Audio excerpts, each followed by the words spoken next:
Do you believe a perfect life can be deadly? In the quaint, coastal town of Udupi, Karnataka, nestled among peace and palm trees, stood a dream home. A brand new house, lovingly built by Balakrishna Pujari and his wife Pratima. From the outside, their life was picture perfect. Inside, it was a ticking time bomb.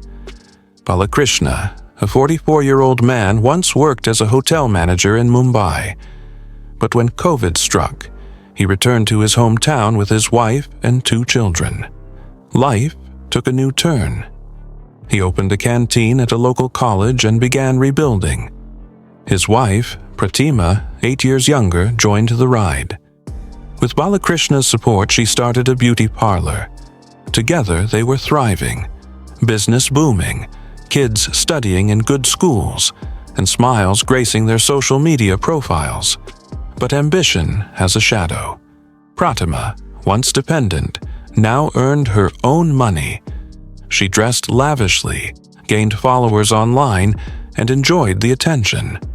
And then, attention turned into obsession. Comments from male admirers flooded her Instagram. Balakrishna, ever supportive, laughed them off initially. But soon, things changed. People began spotting Pratima with another man. Rumors circulated. Balakrishna confronted her. Tension built up. Once, police had to intervene to settle their disputes, but they appeared to patch up, and life went on. Or so it seemed. In August 2024, Balakrishna fell ill. Fever, vomiting, abdominal pain.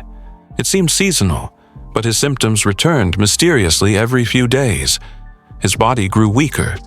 His family, baffled, took him to multiple hospitals, local clinics, then big institutions like KMC Manipal and even Nimhans in Bengaluru. No diagnosis gave answers. Jaundice was suspected, but nothing explained the consistent decline. Pratima, strangely calm, accompanied him, but it was Balakrishna's aunt and brother-in-law Sandeep who stayed by his side the most, while Pratima appeared distracted, on her phone, aloof. Over 25 days, the family spent their savings and even mortgaged gold. Still, Balakrishna kept deteriorating. Then, in October, a miracle. At Victoria Hospital, Bengaluru, treatment worked. Balakrishna improved rapidly. Doctors discharged him on October 19th.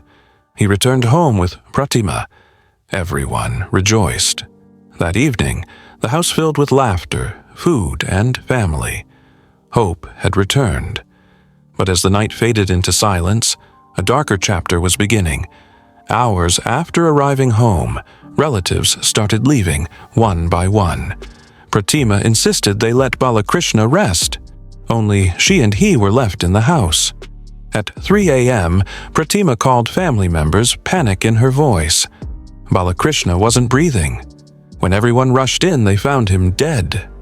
Doctors confirmed it. Some believed his body had given up after months of illness, but not Sandeep. He noticed red marks on Balakrishna's face and neck, marks that weren't there before. Was it a natural death, or something else entirely? Sandeep couldn't let it go. The night his beloved brother-in-law died haunted him. The red marks, the suddenness of it all, and most importantly, the uneasy calm of his sister, Pratima. He urged Balakrishna's father to demand a post-mortem. The police were called. An unnatural death report UDR was filed, and the body was sent to KMC Manipal for autopsy. Meanwhile, Sandeep began digging. He questioned his sister repeatedly, but she gave vague answers. She said she panicked, threw a bottle of water at her husband to wake him, maybe scratched him by mistake. But Sandeep wasn't convinced. He spoke to Balakrishna's aunt. She revealed disturbing truths. During the hospital stay, Pratima never cared for her husband. She was always on the phone, always texting. It was the aunt who bathed, fed, and stayed with Balakrishna. And it was Pratima who insisted everyone leave that night. Why did she send everyone away? Then came October 25th, the ritual marking 5 days after the death. That day, Sandeep confronted his sister. He told her he knew she wasn't alone that night. He knew someone else had been there, and he would soon have proof. His phone secretly recorded the conversation. Pratima broke. She confessed. Her voice trembling, she admitted everything: the affair, the plan, the murder. It all began in 2023. She met a man named Dilip Hegde on Instagram. 8 years younger, rich and rebellious. Dilip was the son of a local businessman with multiple restaurants and bars. They started chatting, then meeting. Love, or rather lust, took over. Pratima wanted to marry him, but Balakrishna was an obstacle. He loved her deeply. He had raised her, built her career. Divorce wasn't an option, so they plotted something darker. Dilip did research. He found a rare chemical compound used in chemotherapy, dangerous in wrong doses and undetectable after a while. He obtained it by pretending to be a medical student. He passed it to Pratima in July 2024. She began lacing Balakrishna's food slowly, causing his mysterious illness. But he survived. Why did she send everyone away? Then came October 25th, the ritual marking 5 days after the death. That day, Sandeep confronted his sister. He told her he knew she wasn't alone that night. He knew someone else had been there, and he would soon have proof. His phone secretly recorded the conversation. Pratima broke. She confessed. Her voice trembling, she admitted everything: the affair, the plan, the murder. It all began in 2023. She met a man named Dilip Hegde on Instagram. 8 years younger, rich and rebellious. Dilip was the son of a local businessman with multiple restaurants and bars. They started chatting, then meeting. Love, or rather lust, took over. Pratima wanted to marry him, but Balakrishna was an obstacle. He loved her deeply. He had raised her, built her career. Divorce wasn't an option. So they plotted something darker. Dilip did research. He found a rare chemical compound used in chemotherapy, dangerous in wrong doses and undetectable after a while. He obtained it by pretending to be a medical student. He passed it to Pratima in July 2024. She began lacing Balakrishna's food slowly, causing his mysterious illness. But he survived. When he recovered in October, they panicked. Pratima called Dilip and told him it had to end now. That night, she made sure everyone left. Dilip sneaked in through the open door, hid in the bathroom. When Balakrishna was in deep sleep, he emerged. He suffocated Balakrishna with a pillow, while Pratima held him down. Within minutes, he was dead. The next morning, the drama began.